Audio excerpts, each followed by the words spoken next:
بسم اللہ الرحمن الرحیم۔ السلام علیکم۔ پاکستان کے وزیر اعظم عمران خان نے اقوام متحدہ کی جنرل اسمبلی کے 76ویں اجلاس سے ورچوئل خطاب کرتے ہوئے بھارت اور امریکہ کی دھجیاں اڑا کر رکھ دی۔ عمران خان نے دنیا کو درپیش مسائل کے بارے میں بات کی اور عالمی لیڈرز کی آنکھوں میں آنکھیں ڈال کر ان کو بتایا کہ آپ سب کتنے ہپوکریٹ ہیں۔ عمران خان نے ثابت کر دیا کہ اس وقت وہی دنیا کے سب سے بڑے مفکر ہیں۔ وہ دوسرے عالمی لیڈرز کی طرح ہپوکریٹ نہیں ہیں جو اپنے مفادات اور ذات پات کو دیکھتے ہوئے بات کریں۔ کہاں کیا غلط ہو رہا ہے انہوں نے سب کو آڑے ہاتھوں لیا، اور بھارت کی اور خاص طور پر مودی کی تو انہوں نے دھجیاں اڑا کر رکھ دیں۔ عمران خان کی آواز کسی شیر کی دھاڑ سے کم نہیں تھی، اور ایسا تاریخ میں دوسری مرتبہ ہوا ہے کہ کسی پاکستانی وزیر اعظم کی آواز جنرل اسمبلی کے اجلاس میں اس طرح سے گونج رہی ہو۔ پہلی بار جب عمران خان خود امریکہ گئے تھے، اور دوسری بار آج جب انہوں نے ورچوئل خطاب کیا ہے۔ تو عمران خان کے آج کے خطاب کا اردو ترجمہ ہم آپ کو سناتے ہیں۔ اس سے پہلے اگر ابھی تک آپ نے ہمارا چینل سچ ٹی وی سبسکرائب نہیں کیا تو اسے ابھی سبسکرائب کریں اور بیل آئیکن پر کلک کریں تاکہ ہماری آنے والی ویڈیوز آپ کو وقت پر ملتی رہیں۔ وزیر اعظم عمران خان نے اپنی تقریر کا آغاز کووڈ کی وبا کے موضوع سے کیا اور جنرل اسمبلی کو پاکستان کے اقدامات سے آگاہ کرتے ہوئے بتایا کہ ان کی حکومت نے سمارٹ لاک ڈاؤن کی حکمت عملی استعمال کرتے ہوئے نہ صرف معیشت کے پہیے کو جاری رکھا بلکہ انسانی جانوں کو بھی محفوظ رکھنے میں کامیابی حاصل کی۔ ماحولیاتی تبدیلی کے حوالے سے ذکر کرتے ہوئے وزیر اعظم نے کہا کہ مضر گیسوں کے اخراج میں پاکستان کا حصہ نہ ہونے کے برابر ہے، لیکن اس کے باوجود پاکستان کا شمار دنیا کے ان 10 ممالک میں ہوتا ہے جو دنیا بھر میں موسمیاتی تبدیلیوں سے سب سے زیادہ متاثر ہو رہے ہیں۔ انہوں نے کہا کہ ماحولیاتی تبدیلی، معاشی بحران اور کووڈ کی وبا کے تین طرفہ چیلنجز کا مقابلہ کرنے کے لیے دنیا کو ایک جامع منصوبہ بندی کرنا ضروری ہوگی۔ کرپشن کے حوالے سے بات کرتے ہوئے وزیر اعظم نے کہا کہ منی لانڈرنگ کے ذریعے ترقی پذیر ممالک کی رقم نکال کر دوسرے ممالک میں چلی جاتی ہے جو منی لانڈرنگ اور کرپشن کے پیسوں کے لیے سیف ہیونز بنے ہوئے ہیں۔ انہوں نے کہا کہ جو کچھ ایسٹ انڈیا کمپنی نے انڈیا کے ساتھ کیا تھا وہی کچھ ترقی پذیر ملکوں کے ساتھ ان کی بدعنوان اشرافیہ کر رہی ہے۔ وزیر اعظم نے کہا کہ فیکٹ آئی کی رپورٹ کے مطابق اب تک 7,000 ارب ان سیف ہیونز میں جا چکے ہیں غریب ممالک سے چوری ہو کر، اور ہر سال 1,000 ارب غریب ممالک سے امیر ممالک کی طرف جا رہا ہے چوری ہو کر۔ یہ غریب ممالک کا پیسہ ہے جو ان کی عوام کے لیے ہے، ان کی عوام کی فلاح و بہبود کے لیے ہے۔ اگر ایسا ہی جاری رہا تو غریب ممالک مزید غریب ہوتے جائیں گے اور امیر ممالک مزید امیر ہوتے جائیں گے، اور شاید انہیں دیواریں بنانی پڑیں ان پیسے کو محفوظ کرنے کے لیے، اور غریب ممالک کے پاس اتنے وسائل نہیں ہوتے کہ وہ اس پیسے کو واپس لا سکیں۔ اب یہاں پر کسی کو ہیومن رائٹس کا خیال نہیں آتا کہ غریب عوام کا پیسہ چوری ہو رہا ہے، امیر ملکوں میں شفٹ کیا جا رہا ہے۔ پھر فیٹف جیسی تنظیمیں بھی ہم سے حساب مانگتی ہیں کہ آپ کے ملک میں منی لانڈرنگ ہو رہی ہے۔ برطانیہ جیسے ممالک سے نہیں پوچھا جاتا کہ آپ کے ملک میں اتنی بڑی تعداد میں رقم کہاں سے آ رہی ہے، آپ اس کا حساب کیوں نہیں مانگتے؟ آپ کیوں کرپشن کے پیسے کے لیے سیف ہیونز بنے ہوئے ہیں؟ آپ کیوں منی لانڈرنگ کا ہب بنے ہوئے ہیں؟ تو یہ سب بڑی طاقتوں کی ہپوکریسی ہے، دوغلا پن ہے۔ عمران خان کی یہی سب سے خاص بات ہے کہ وہ آنیسٹلی بات کرتے ہیں، صرف اپنے لیے نہیں، ان سب ممالک کے لیے جہاں واقعی میں مسائل ہیں اور ان کے پاس ایسے سورسز نہیں ہیں کہ ان کی آواز دنیا تک پہنچائی جا سکے، کیونکہ امریکہ جیسے ممالک تو وہی بات کرتے ہیں جو انہوں نے پروپیگینڈا کرنا ہوتا ہے اور اس کا ایک مقصد ہوتا ہے۔ پھر عمران خان حالیہ دور میں اسلام کے سب سے بڑے مفکر اور سب سے بڑے لیڈر ثابت ہوئے ہیں۔ جیسے مغربی ممالک میں مسلمان کو دیکھتے ہی یہ تصور کیا جاتا تھا کہ یہ دہشت گرد ہے، عمران خان کی 2019 کی تقریر کے بعد اس روایت میں بڑی حد تک کمی آئی ہے۔ وزیر اعظم عمران خان نے کہا کہ ہم سب کو مل کر اسلامو فوبیا کا مقابلہ کرنا ہوگا۔ 9/11 کے بعد اسلام کو دہشت گردی سے جوڑا جا رہا ہے، مسلمانوں کو انتہا پسند اور دہشت گرد گروہ نشانہ بناتے ہیں۔ دنیا کو دہشت گردی اور ابھرتے ہوئے خطرات کو تسلیم کرنا ہوگا۔ اسلامو فوبیا کا تدارک کرنے کے لیے بین الاقوامی مکالمہ شروع کرائیں۔ ہمیں بین المذاہب ہم آہنگی کے فروغ کے لیے مشترکہ کوششیں جاری رکھنی چاہیے۔ خودکش دھماکوں کی روایت ہندو مذہب سے شروع ہوئی تھی، لیکن ہم نے اسے ہندو مذہب کے ساتھ نہیں جوڑا تھا۔ دنیا کے ہر مذہب میں دہشت گردی کے واقعات ہوتے ہیں، لیکن انہیں اس طرح سے ہائی لائٹ بھی نہیں کیا جاتا اور انہیں ان کے مذاہب سے بھی نہیں جوڑا جاتا۔ پھر عمران خان نے کہا کہ اسلامو فوبیا کی سب سے خوفناک اور بھیانک شکل بھارت میں پنجے گاڑے ہوئے ہے۔ بی جے پی حکومت کی فاشسٹ RSS 20 کروڑ مسلمانوں کے لیے خطرہ ہے۔ بھارت میں مسلمانوں کے قتل عام کا سلسلہ جاری ہے۔ جیسے گزشتہ برس نئی دلی میں ہوا، بھارت سے مسلمانوں کو نکالا جا رہا ہے، بھارت میں مساجد کو شہید اور اسلامی تاریخی ورثے مٹائے جا رہے ہیں، مسلمانوں کو ختم کرنے کی کوشش کی جا رہی ہے، بھارت نے کشمیر میں غیر قانونی اقدامات کر رکھے ہیں، بھارت نے مقبوضہ کشمیر میں 9 لاکھ فوج کے ذریعے خوف پھیلایا ہوا ہے، مقبوضہ کشمیر میں انٹرنیٹ اور میڈیا پر مکمل طور پر پابندی ہے، بھارت نے ہزاروں کشمیریوں کو اغوا کر رکھا ہے، پرامن مظاہروں کے دوران سینکڑوں کشمیریوں پر تشدد کیا گیا، بھارتی پولیس نے جعلی مقابلوں کے دوران سینکڑوں کشمیریوں کو شہید کیا ہے۔ حیرت ہے کہ عالمی برادری بھارت کے ان اقدامات پر کیسے آنکھیں بند کیے ہوئے ہے۔ جہاں جہاں مظالم ہو رہے ہیں وہاں دنیا خاموش ہے، اور جہاں امن آ رہا ہے وہاں دنیا کو فکر لگی ہوئی ہے انسانی حقوق کی۔ انہوں نے کہا کہ پاکستان نے بھارت سے متعلق ایک ڈوزیئر جاری کیا ہے، ڈوزیئر میں بھارت کی انسانی حقوق کی خلاف ورزیوں کی نشاندہی کی گئی ہے، جبر کے ساتھ ساتھ مقبوضہ علاقے کی آبادی کا تناسب بدلنے کی کوششیں بھی کی جا رہی ہیں تاکہ کبھی بھی کشمیر میں اقوام متحدہ کی قراردادوں کے مطابق منصفانہ الیکشن یعنی ریفرینڈم نہ کرایا جا سکے۔ بھارت کھلے عام مقبوضہ جموں کشمیر میں اقوام متحدہ کی قراردادوں کی خلاف ورزیاں کر رہا ہے، مقبوضہ جموں کشمیر میں بھارتی کارروائیاں بین الاقوامی قوانین کے خلاف ہیں، بدقسمتی ہے کہ دنیا کا انسانی حقوق کی خلاف ورزیوں کے حوالے سے یہ رویہ مساوی نہیں ہے یعنی منصفانہ نہیں ہے۔ بڑی طاقتوں کو سیاسی، علاقائی اور کاروباری مفادات مجبور کرتے ہیں اور ان مفادات کی خاطر طاقتور ممالک بھارت جیسے ممالک کی خلاف ورزیوں کو نظر انداز کرتے ہیں۔ بی جے پی کی حکومت اور آر ایس ایس کو انسانی حقوق کی پامالی کی کھلی اجازت دی گئی ہے۔ سید علی گیلانی کی میت کو خاندان سے چھیننا بھارتی بربریت کی تازہ مثال ہے۔ سید علی گیلانی کی تدفین کو اسلامی طریقہ کار کے حق سے محروم رکھا گیا۔ سید علی گیلانی کی نماز جنازہ اور تدفین اسلامی روایات کے مطابق نہیں ہونے دی گئیں، لیکن عالمی برادری خاموش رہی۔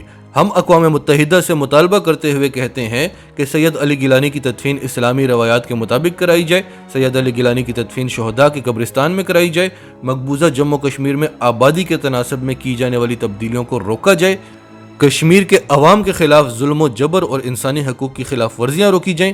اگر دنیا کو ایک بہت بڑی جنگ سے بچنا ہے جو پوری دنیا کو تباہ کر سکتی ہے تو اس کے لیے ضروری ہے کہ بھارت اور پاکستان بیٹھ کر بات کریں، اور اس بات چیت کے لیے، ان مذاکرات کے لیے سب سے زیادہ ضروری ہے کہ یہ سب کچھ روکا جائے اور خاص طور پر بھارت 5 اگست 2019 کے غیر قانونی اقدامات کو منسوخ کرے، اور تب سے لے کر اب تک اس نے مسلمانوں کے خلاف جتنے بھی قوانین بنائے ہیں ان کو منسوخ کرے۔ جنوبی ایشیا میں تب تک امن ہو ہی نہیں سکتا جب تک مسئلہ کشمیر کا حل نہ نکالا جائے۔ جنوبی ایشیا میں پائیدار امن کا دار و مدار مسئلہ کشمیر کا اقوام متحدہ کی قراردادوں کے مطابق حل پر ہے۔ اقوام متحدہ اس چیز کی گارنٹر ہے کہ کشمیر کا فیصلہ کشمیر کی عوام کی خواہشات کے مطابق ریفرینڈم کروا کر کیا جائے گا۔ آج اتنی دہائیاں گزرنے کے بعد بھی اقوام متحدہ ان قراردادوں کے مطابق یہ مسئلہ حل کرانے میں ناکام رہی ہے۔ بھارت اور پاکستان کے درمیان ایک اور ممکنہ جنگ کو روکنا ضروری ہے۔ بھارت کی فوجی اور جدید جوہری ہتھیاروں کی تیاری خطے میں عدم استحکام کا باعث ہے۔ وزیراعظم نے کہا کہ گزشتہ فروری میں ہم نے کنٹرول لائن پر جنگ بندی کے 2003 کے معاہدے کا اعادہ کیا تھا اور یہ امید تھی کہ اس سے دہلی میں حکمت عملی پر دوبارہ غور و خوض ہوگا، لیکن افسوس سے کہنا پڑتا ہے کہ بی جے پی کی حکومت نے کشمیر میں مظالم کی انتہا کر دی ہے اور وہ اس بربریت سے ماحول کو بگاڑنے کی کوشش میں ہے۔ اب یہ بھارت کی ذمہ داری ہے کہ وہ پاکستان کے ساتھ مذاکرات کے لیے سازگار ماحول بنائے۔ جب تک ماحول سازگار نہیں ہوگا پاکستان مذاکرات نہیں کرے گا، اور بھارت کی جدید جوہری ہتھیاروں کی تیاری اور عدم استحکام پیدا کرنے والی روایتی صلاحیتوں کا حصول دونوں ممالک کے درمیان موجود ڈیٹرنس کو بے معنی بناتا ہے۔ وزیراعظم عمران خان نے اپنی 25 منٹ کی تقریر میں 7 منٹ بھارت کو آڑے ہاتھوں لیا۔ پھر وزیراعظم عمران خان نے کہا کہ افغانستان کی موجودہ حالات پر امریکہ اور یورپ کے سیاستدان پاکستان پر الزام تراشی کر رہے ہیں۔ پاکستان نے دہشت گردی کے خلاف جنگ میں 80,000 سے زائد جانوں کی قربانی دی ہے۔ افغانستان میں جنگ کا سب سے زیادہ نقصان پاکستان کو ہوا۔ ہماری معیشت کو $150 ارب کا نقصان ہوا، لیکن امریکہ کہتا تھا کہ ہم آپ کو امداد دے رہے ہیں، جو کہ ٹوٹل $20 ارب کی تھی۔ پاکستان میں 35 لاکھ افراد بے گھر ہوئے۔ تو یہ سب کچھ کیوں ہوا؟ 1980 کی دہائی میں پاکستان افغانستان کی لڑائی میں ہر اول دستہ تھا۔ افغانیوں کی آزادی کے لیے امریکہ اور پاکستان نے مل کر مجاہدین کو تربیت دی تھی۔ 80 کی دہائی میں افغانستان پر غیر ملکی قبضے کے خلاف پاکستان نے ہر اول دستے کا کردار ادا کیا۔ مجاہدین کو ہم نے بتایا تھا غیر ملکیوں کے خلاف جہاد مذہبی فریضہ ہے۔ اس وقت افغان مجاہدین ہیرو کہلاتے تھے اور امریکی صدر انہیں وائٹ ہاؤس بلاتے تھے۔ صدر رونالڈ ریگن نے 1983 میں افغان مجاہدین کو وائٹ ہاؤس میں دعوت دی تھی۔ رونالڈ ریگن نے افغان مجاہدین کا موازنہ امریکہ کے بانیوں کے ساتھ کیا۔ روس کی شکست کے بعد افغانستان کا ساتھ چھوڑ دیا گیا۔ 1989 میں سوویت یونین کے نکلنے کے ساتھ امریکہ بھی واپس چلا گیا اور پاکستان کو 50 لاکھ افغان پناہ گزینوں کے ساتھ تنہا چھوڑ دیا گیا۔ اور پھر ہمارے یہاں مذہبی فرقہ پرستی پھیلانے والے عسکری گروپس آ گئے جن کا پہلے کوئی وجود نہ تھا، اور بدترین صورتحال اس وقت پیدا ہوئی جب 1 سال بعد امریکہ نے پاکستان پر پابندیاں عائد کر دی۔ یہ صلہ ملتا ہے امریکہ کے اتحادی ہونے کا۔ پھر 9/11 کے بعد یہ سب کچھ ریپیٹ ہوا۔ امریکہ کو ایک بار پھر پاکستان کی ضرورت پڑی تو ہم دوبارہ امریکی جنگ کا حصہ بنے، کیونکہ اب امریکہ کی زیر قیادت اتحاد افغانستان پر حملہ کرنے جا رہا تھا اور پاکستان کی لاجسٹک سپورٹ کے بغیر ایسا ممکن نہیں تھا۔ اس کے بعد کیا ہوا؟ وہی مجاہدین جن کو ہم نے غیر ملکی قبضے کے خلاف جنگ کے لیے تیار کیا تھا، آزادی کی لڑائی لڑنے کے لیے تیار کیا تھا، وہ ہمارے مخالف ہو گئے اور ہمیں شریک گردانا گیا۔ امریکہ کی مدد کرنے پر مجاہدین نے ہمارے ہی خلاف جنگ چھیڑ دی۔ افغان کیمپوں میں رہائش پذیر افراد طالبان کے لیے ہمدردی کا جذبہ رکھتے تھے۔ امریکی جنگ کے باعث ہماری فوج قبائلی علاقوں میں بھیجی گئی۔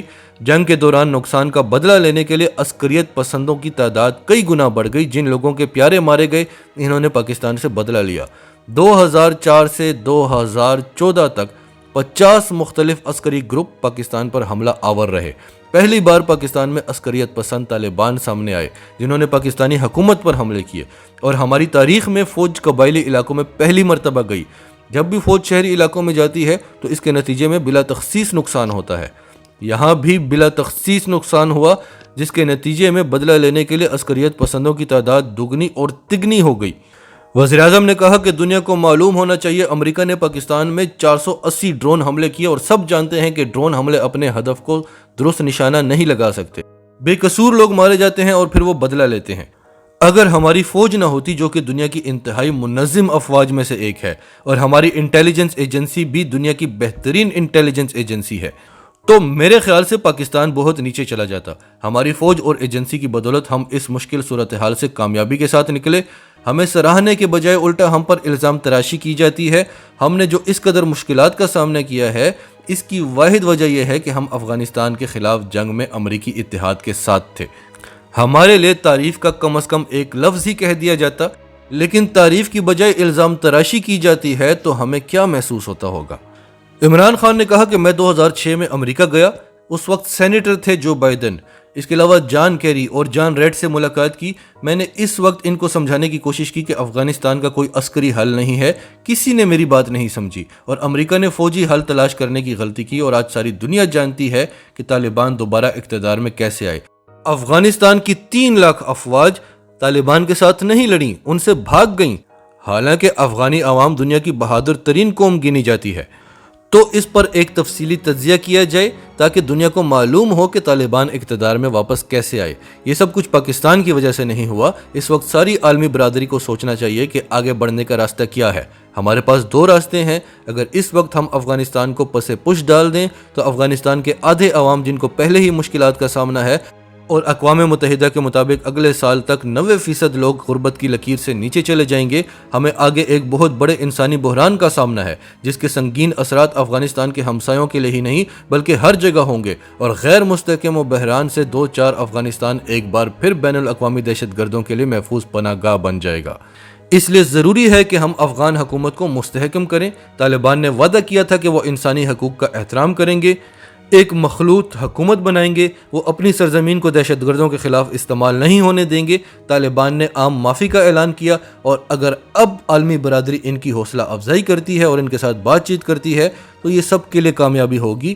ہمیں افغان طالبان کو ایک موقع دے کر ان اطراف میں دیکھنا چاہیے جہاں واقعی میں انسانی حقوق کی خلاف ورزیاں ہو رہی ہیں۔ تو آج خطاب کر کے ایک بار پھر عمران خان نے پوری دنیا کو سچائی بتا دی ہے، اور جتنا بھی پیسہ امریکہ کا اور بھارت کا پروپیگنڈا پر لگا ہے، عمران خان نے سب ضائع کر کے دنیا کی آنکھیں کھول دی ہیں کہ اصل سچائی کیا ہے۔ عمران خان جب سے اقتدار میں آئے ہیں وہ بار بار ان کی اربوں ڈالرز کی پروپیگنڈا مشینری کو ناکام بنا رہے ہیں۔ ناظرین، آپ کی سب کے بارے میں کیا رائے ہے؟ کمنٹس میں اپنی رائے کا اظہار کرتے رہیں، اور اگر آپ ہمارے چینل پر نئے ہیں تو ابھی سچ ٹی وی کو سبسکرائب کریں، سچ ٹی وی فیملی کا حصہ بنیں، اور ہماری ویڈیوز پسند آئیں تو انہیں لائک کریں، شیئر کریں، تاکہ زیادہ سے زیادہ لوگوں تک یہ میسیجز پہنچتے رہیں۔